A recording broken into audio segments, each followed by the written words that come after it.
My name's Alex, and I guess you could say I was born with a silver spoon in my mouth, but that spoon might as well have been a shovel, digging me deeper into a life I never asked for. My twin sister Emma and we grew up in a mansion with more rooms than reasons to laugh. Dad co-owned a tech company that was the talk of the town, and Mom, well, she ran the household like a tight ship, her only job making sure Emma and I lived up to the family name. From the get-go, it was clear Emma was the star.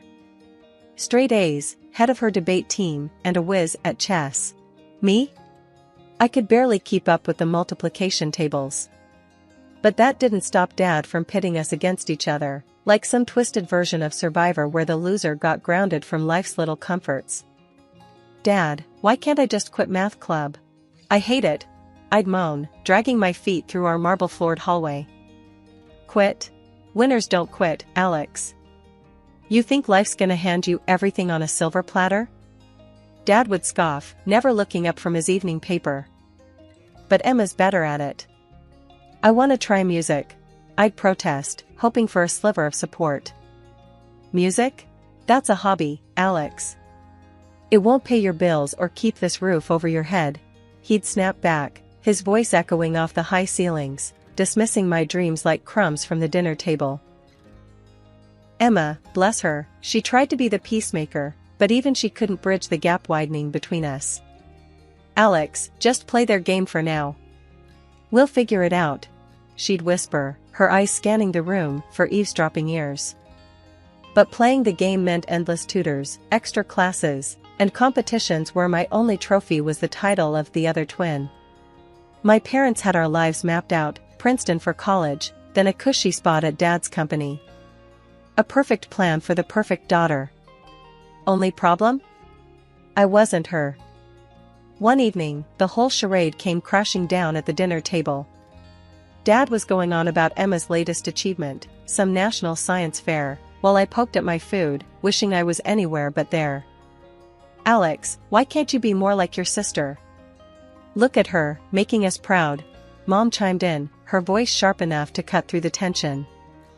I slammed my fork down, my patience finally snapping. Maybe, 'cause I don't want to be her. I'm sick of math and science and all this crap.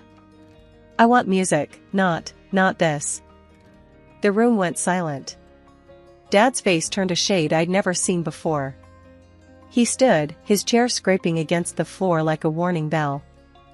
You think you have a say in this?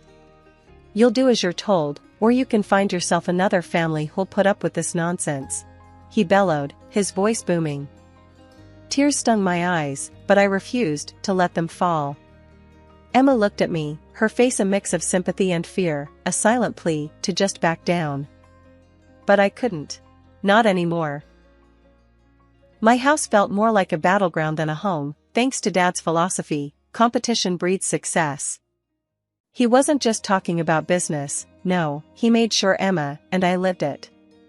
Every grade, every award was another round in the ring. And more often than not, I was on the losing end. One morning, I remember walking down to breakfast, the smell of pancakes filling the air. It should have been a good start to any day, but not in our house. Not when report cards had come in the day before. Look at this, Dad said, waving Emma's report card in the air like he'd won the lottery. Straight A's. Emma, you're setting the bar high. Emma, sitting prim and proper, just nodded, a small smile on her face. She was the good daughter, after all. And then we have Alex, Dad continued, his tone dropping as he tossed my report card on the table. A couple of B's and C's stared back at me, mocking me. I grabbed a piece of toast, not hungry but needing to do something with my hands. Yeah, so? It's not like I failed. Dad's eyes narrowed. Not failed? Alex, in this family, it's A's or nothing. You know the rules. The rules. More like Dad's law. Emma got the new clothes, the special treatment, and there I was, wearing the same jeans I had for the past year, the fabric thinning but not as much as my patience. I don't get it, Dad. It's just a couple of grades. Why does everything have to be a competition? I asked, my voice rising. Because, Alex, that's life. You think you're gonna get anywhere with those grades? You think you'll be anything more than average? Dad shot back, his words like daggers. Emma tried to play peacemaker, as always. Dad, maybe if we helped each other out more, instead of competing, we could both do better. Dad scoffed, helping? No. You need to push each other. Only the best for my daughters. I remember looking down at my plate, appetite gone. So, what? Since I didn't get straight A's, I don't get lunch today? No lunch, no new clothes. You know the deal, Alex. Maybe next time, you'll try harder, Dad said, his voice cold and final. The rest of breakfast was silent. Emma ate her pancakes, Dad read his newspaper, and I just sat there, stewing in anger and frustration. It wasn't just about the clothes or the food, it was about being seen as less in my own father's eyes. After breakfast, I went up to my room, slamming the door behind me. Emma followed, knocking softly. Alex, you okay? She asked, her voice laced with concern. Do I look okay? I'm sick of this, Em. Sick of being compared, of never being good enough. I spat out, my words harsh, but honest. Emma sat down beside me, her hand on my back. I know, it sucks. But we're stuck in this together, right? Maybe we can find a way to make it work, to get through to Dad. I laughed, but there was no humor in it. Yeah, right. Dad changing his mind? That'll be the day. Life at home was like walking on a tightrope, with every step calculated to avoid the next lecture or comparison. But whenever I could, I'd sneak away to my room, plug in my old, beaten-up headphones, and lose myself in music. It was my secret garden, a place where grades and competitions didn't exist. One day, I mustered the courage to bring it up at dinner. The table was set, and the air was filled with the usual tension that accompanied our meals. Dad was going on about some business deal, and Emma was sharing her latest school project. It felt like now or never. Hey, I've been thinking, I started, my voice barely above a whisper. The room fell silent. I want to learn music. Like, really learn it. Maybe take some singing lessons, or piano. Dad's fork paused midair, and Mom's gaze snapped to me, her expression a mix of surprise and annoyance. Music? Dad finally said, his voice flat. Alex, we've been over this. Your focus should be on your studies, on getting into a good college. But I am focusing. Can't I have something for me? Something that actually makes me happy? I pushed back, feeling a mix of fear and defiance. Happy? You think life's about doing what makes you happy? Dad laughed, but there was no warmth in it. Real life is about making sacrifices, doing what's necessary. Music is a hobby, Alex, not a career. Emma glanced at me, her eyes filled with a silent apology. She knew how much this meant to me, but she also knew arguing with Dad was like talking to a brick wall. I don't see why I can't do both. Study and music, I argued, feeling the heat rise in my cheeks. Because I said so, Dad shot back, his voice rising. We're not spending money on some whim when you should be improving your grades. End of discussion. Mom nodded in agreement, her usual stance. Your sister is setting the example, Alex. Why can't you just follow her lead? The rest of dinner passed in silence. I barely touched my food, my appetite gone with my dreams. Later, Emma came to my room, knocking softly. Alex, don't let them get to you. You're talented, and you know it, she whispered, sitting on the edge of my bed. Talented? Right.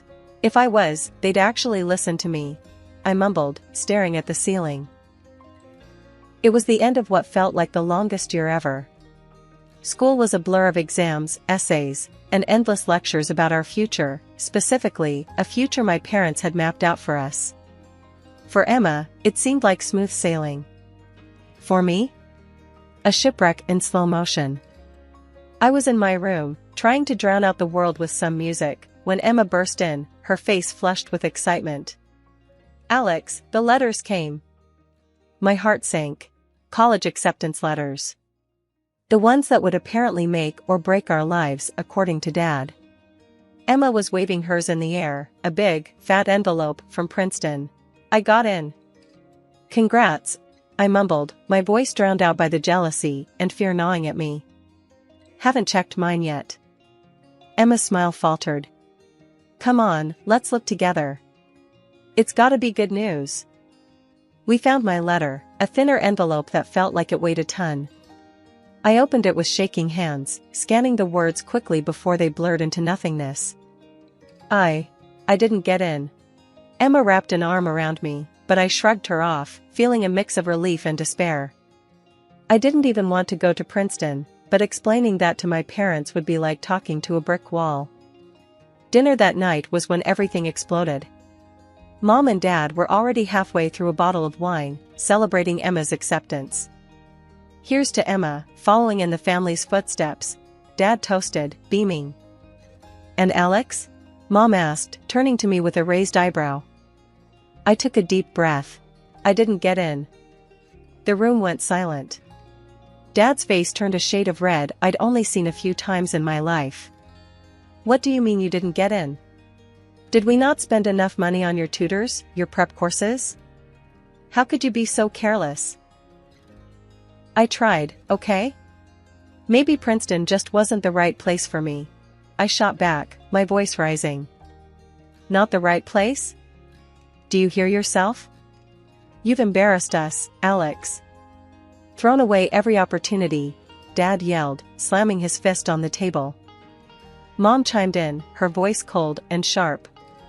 We expected better. Your sister managed just fine. Why can't you? That's enough. I stood up, my chair scraping loudly against the floor. I never wanted Princeton. I never wanted any of this. I want music, not some business degree. Dad looked like he might explode. Music? Is that your excuse? You're a disappointment. I felt something inside me snap. Fine. If I'm such a disappointment, maybe I shouldn't be here at all. Dad's eyes narrowed. Is that so? You think you can make it on your own? Fine. There's the door. Don't come back begging when the real world chews you up and spits you out. After the showdown at home, I didn't have much of a plan, just a bag of clothes and a heart full of broken dreams. But there was one person who had always been my anchor in the stormiest seas, Grandma Jean. She lived states away, a fact that seemed more like a blessing now. It meant distance from the chaos of my current life. I scraped together what little money I had and bought a train ticket. The journey was a blur, each clickety-clack of the train tracks a step further away from my old life. When I finally made it to Grandma Jean's, I was a mix of relief and exhaustion. Her house, with its familiar cozy warmth, felt like a safe haven for the first time in forever. I spilled everything to Grandma the moment I walked through the door, the fight, leaving home, my dreams of music. She listened, her brows furrowing and unfurrowing, her lips pressed into a thin line now and then. Alex, you've always been the brave one, she said, her voice soft but firm. Staying true to yourself in a world that wants to change you, that takes guts. But what do I do now, Grandma? I feel like I've just jumped off a cliff without knowing if there's water below, I confessed, feeling the weight of my choices. Grandma Jean chuckled, the sound warm and comforting. Well, you swim, darling. You swim hard. And about this music dream of yours, you said you applied to a music institute? I nodded, a flicker of hope igniting in my chest. Yeah, in secret. I even got an audition date set before everything blew up. Grandma's smile then was like the sun breaking through clouds. Then that's what we'll do. We'll go to that audition, and you'll show them just how bright you can shine. The idea was terrifying and exhilarating all at once. But I barely know the first thing about auditioning. What if I mess it up? Then you'll learn, and we'll try again. But something tells me you won't need to, she said, her confidence in me a stark contrast to the doubts swirling inside my head. The day of the audition came faster than I thought possible. Grandma Jean and I went to the institute together, her hand on my back, a steady presence.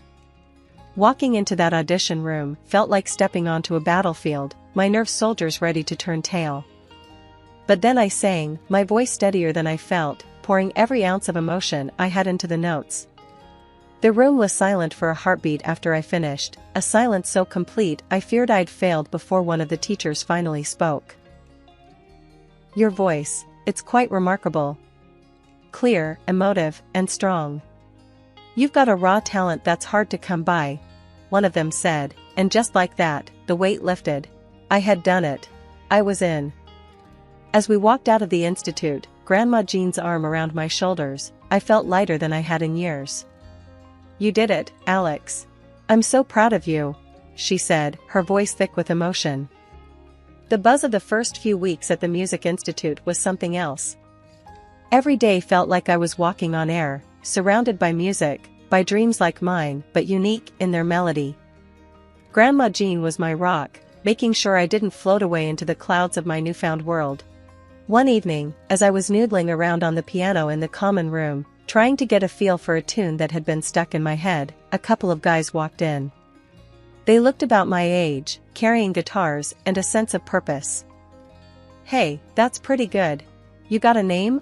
One of them, a tall guy with a mop of curly hair, asked. Alex, I replied, a bit taken aback by the sudden company. I'm Luke, and this is Mark. We're trying to put together a band, and we need someone who can handle the keys. You interested? Me? In a band? The idea seemed as far-fetched as flying to the moon. I don't know. I've never really played with others before. Luke grinned. Perfect. Neither have we. It'll be a grand adventure. Grandma Jean thought it was a fantastic idea. You need to mingle, make friends, and what better way than through the universal language of music? So, I joined Luke and Mark, and we started jamming together, finding our sound in the clash and harmony of our instruments. It was raw, exhilarating, and utterly terrifying all at once. One day, after a particularly good session, Mark, ever the dreamer, said, we should record some of this stuff. Put it out there, see what happens. Out there, as in the internet? I asked, skeptical. Do you think anyone would even listen? Luke's confidence was infectious. Why not? We've got something good going here. Let's share it. So, we did. We recorded a couple of songs, rough around the edges, but full of heart, and uploaded them online. I didn't expect much, why would I? But then, something crazy happened. People listened. Not just a few, but thousands. Then tens of thousands. The comments poured in, everything from "this is amazing" to "who's the girl on the keys? Her voice is incredible." I couldn't believe it. We had struck a chord, and suddenly, our little band wasn't so little anymore. Local gigs started coming in, each venue bigger than the last. The first time we played live, my hands were shaking so much I could barely hit the right notes. But as the music flowed through us, as I looked out at the sea of faces illuminated by the stage lights, something clicked. This was where I was meant to be. After one show, a guy in a suit approached us, a slick smile plastered on his face. You kids have got talent. Ever thought about going professional? We exchanged glances, the unspoken question hanging in the air. Were we ready for this? Grandma Jean's advice was simple. Take the chance, Alex. You've got nothing to lose and everything to gain. Just remember who you are, and don't let the glitz blind you. So, we took the plunge, signing a deal that seemed too good to be true. The gigs got bigger, the crowds louder, and our music spread like wildfire. I was living a dream I hadn't even dared to dream, my voice finding its way into the hearts of strangers. Then, one evening, as I was sifting through our latest batch of comments and basking in the surreal glow of it all, my phone buzzed with a call from Emma. Emma, my twin, the other half of me we'd grown so distant over the years, mired in rivalry and silence. Alex? Hey, it's me, she said, her voice hesitant over the line. I paused, taken aback. Emma? Wow, hi. What's up? I saw you on YouTube with your band. You were amazing, Alex, she confessed, and I could hear the sincerity in her voice, a stark contrast to our last cold exchanges. A warmth spread through me. Really? You think so? Thanks, Em. That means a lot, coming from you. There was a pause, and then Emma let out a sigh. I wish I had your courage, Alex. I'm here at Princeton, doing what's expected, living this life that feels like it belongs to someone else. Surrounded by these kids who have everything, and yet I've never felt more out of place. Her words struck a chord, echoing my own feelings of being lost in a world where I didn't belong. Emma, it's never too late to change your path. To find what makes you happy. I know, but it's not that easy. Mom and Dad, they found out about your singing. They're furious, saying you're ruining the family's reputation, she continued, her voice laced with worry. I laughed, but there was no joy in it. Let them talk. I'm done living for them, Em. This is my life, and I'm going to live it on my terms. As we ended the call, a mix of emotions swirled within me. Pride, for the path I'd chosen. Sadness, for the distance still between us. And determination, to bridge that gap, to rebuild the connection with my sister, not as rivals, but as allies in seeking our own truths, our own happiness. 6 months into the whirlwind that my life had become, with gigs almost every other night and our tracks blasting from speakers in corners of the world I hadn't even visited, I faced a confrontation I hadn't anticipated. Right after a show that felt like our best yet, the backstage drama outdid the onstage energy. Bursting into my dressing room, Dad's face was a storm cloud in human form. Alex, what do you think you're doing? You're dragging our name through the mud. Grandma Jean, who had been my steadfast supporter at every show, stepped in, her voice the calm in the tempest. Now, Richard, let's talk about this calmly. There's no need for a scene. The argument escalated quickly, voices rising, until security had to step in. Watching my parents being escorted out was surreal, a scene I'd never imagined in my wildest dreams. Afterwards, Grandma Jean was firm with the venue managers. I don't want them anywhere near her, not when she's working. It's not just a request, I'm insisting. The next few weeks brought a barrage of texts from Mom and Dad, each one more cutting than the last, predicting doom and gloom for my career. They couldn't see the truth, blinded by their prejudice and disappointment. Fed up, I finally shot back with a link to one of our YouTube videos. Check the views. Listen to the fans. This is real.